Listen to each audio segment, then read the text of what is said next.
Hay historias que creemos que nos sabemos de memoria, ¿verdad? Pero, ¿y si una de las más famosas de todas, la de Abraham, escondiera en realidad un secreto sobre cómo se originan nuestras propias reglas? Hoy vamos a meternos de lleno en esa relación tan tensa entre lo que creemos y lo que hacemos, y vamos a descubrir algo que podría cambiar por completo nuestra forma de ver las tradiciones. La pregunta del millón es esta: ¿qué fue primero, el huevo o la gallina? O en nuestro caso, ¿la creencia o la práctica? A ver, dicho de otra forma, ¿nos inventamos historias para justificar cosas que ya hacemos o son nuestras acciones una consecuencia directa de las historias en las que creemos? En el fondo, esta es la gran batalla: el mito contra el ritual.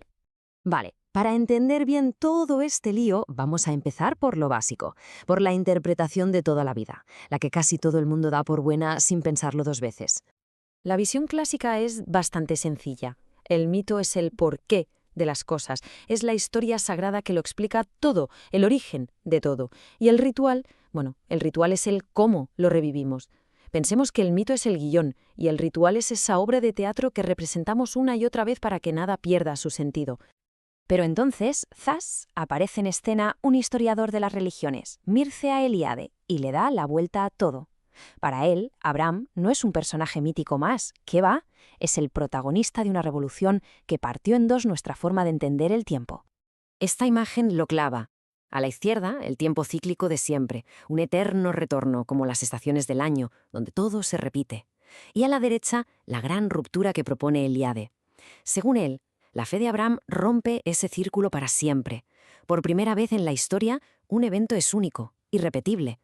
Y justo ahí nace nuestra idea moderna de la historia, como una línea recta, con un principio y un final. Y aquí está la clave de todo para Eliade. Abraham no está imitando un mito antiguo, él está viviendo un evento histórico real, una intervención directa de Dios. No es un cuento que se repite, es el pistoletazo de salida de una nueva era. La idea de Eliade es potentísima, ¿eh? Esta historia es única, especial, un antes y un después. Pero, siempre hay un pero, ¿no? ¿Y si no lo fuera tanto? ¿Y si, en el fondo, la historia de Abraham encaja en un patrón mucho, mucho más antiguo? Pues vamos a ver las teorías que apuntan justo en esa dirección. Vale, ahora vamos a darle la vuelta a la tortilla. Hay interpretaciones que dicen que, de única, la historia de Abraham tiene más bien poco, que en realidad sigue un guión que ya estaba escrito. Y para entender esto tenemos que asomarnos al psicoanálisis. Fijaos, el psicoanalista Otto Rank descubrió un patrón, casi una plantilla que se repite en los mitos de grandes héroes como Edipo o Moisés, y si leemos los pasos que vemos aquí, la historia de Abraham encaja como un guante. De repente ya no parece tan original, ¿a que no? Y aquí llega Carl Jung para darnos otra pista con su idea del arquetipo. Para Jung, los mitos no van de dioses, no, van de nosotros. Son símbolos de nuestras emociones más profundas y nuestros instintos más básicos. Y su función es muy simple: darnos reglas para que esos instintos no acaben con nosotros como sociedad. Si aplicamos esta idea, el mito de Abraham es básicamente una norma social metida en un cuento. Una historia que nos viene a decir: oye, cuando sientas el impulso de destruir a tus hijos porque te recuerdan que tu tiempo se acaba, contrólate. Visto así, el mito deja de ser un evento histórico único para convertirse en un manual de instrucciones para no liarla. Muy bien. Dejemos la teología y la psicología a un lado por un momento, vamos con la crítica de Héctor Solsona Quilis, que defiende que la clave no está ni en la fe ni en los arquetipos, sino en un problema muy práctico, muy lógico, que está escondido a plena vista en el texto. Y aquí es donde todo el chiringuito empieza a tambalearse. Se supone que la prueba era sacrificar al primogénito, a las primicias. Pero, un momento, para el carro. El primogénito de Abraham fue Ismael, no Isaac. Entonces, ¿por qué Dios le pide a Isaac? Esta inconsistencia, que es enorme, es la pista clave de que a lo mejor la historia no va de lo que siempre nos han contado. Mirad con muchísima atención esta línea de tiempo. Lo más importante no es cuándo nacen los dos hijos. La clave de todo es lo que pasa justo en medio. Ahí se establece el ritual de la circuncisión. Y según este análisis, esa secuencia no es casualidad. Para nada. Es la pieza que resuelve todo el puzzle. Y aquí llega el giro de guión. El argumento central de esta interpretación es que el mito del sacrificio de Isaac no existe para probar la fe de nadie. No. Existe para resolver una paradoja lógica.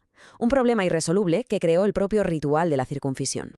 A ver, vamos a desglosar esta tabla, que tiene miga. La regla es clara: para ser del club, tienes que ser circuncidado al 8º día por un padre que también lo fue. ¿El problema? Isaac cumple la primera parte, pero su padre, Abraham, no. Y Abraham, ya ni te cuento, no cumple ninguna de las dos. El resultado es una paradoja brutal. Según sus propias reglas, ni el fundador ni su heredero son miembros legítimos del pacto. Es una crisis de identidad desde el minuto 1. El tema es este. La regla, tal y como está escrita, es un callejón sin salida. Es lógicamente imposible de poner en marcha. Es un buje en el sistema desde el primer día. Y claro, un ritual con un fallo tan gordo necesita desesperadamente una historia que lo arregle, un parche. Entonces, si el ritual es un desastre lógico, ¿para qué servía de verdad? Pues para esto. Olvidémonos de teología por un segundo y pensemos en ingeniería social.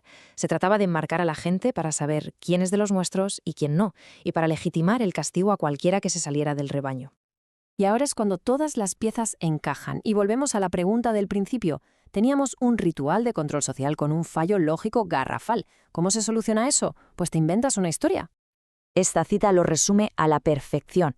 Empíricamente, todo apunta a que el mito es una racionalización a posteriori del rito. Dicho en plata, no hacemos el ritual por la historia que nos cuentan. Nos inventamos la historia para justificar el ritual que ya hacemos. Y aquí lo vemos clarísimo. Es la inversión total de lo que siempre hemos pensado. No es la creencia la que genera la práctica, ¿no? Es la práctica, ese ritual de control, lo que vino primero. Y el mito se inventó después para darle un barniz sagrado. Y de paso, arreglar su fallo lógico. Por lo tanto, el famoso mito no trata sobre la fe ni sobre la invención del tiempo histórico, como decía Ilíade. Es una pieza brillante de propaganda política. Una historia que justifica por qué Isaac, el segundo hijo, es el heredero legítimo. Y sobre todo, legitima el poder de castigar a quien desobedezca, igual que Abraham estaba dispuesto a hacer con su propio hijo. Así que aquí tenemos las tres visiones del mito de Abraham. Hemos pasado de verlo como una revelación divina única a un arquetipo psicológico universal, para terminar interpretándolo como algo mucho más terrenal, una herramienta de propaganda política. Y todo esto nos deja con una reflexión final que da un poco de vértigo. Si una de las historias fundacionales de nuestra cultura puede ser en realidad una excusa para una práctica de control, ¿cuántas otras reglas, normas y tradiciones que damos por sentadas funcionan exactamente igual? ¿Qué historias nos estamos contando hoy para justificar las reglas que seguimos sin rechistar?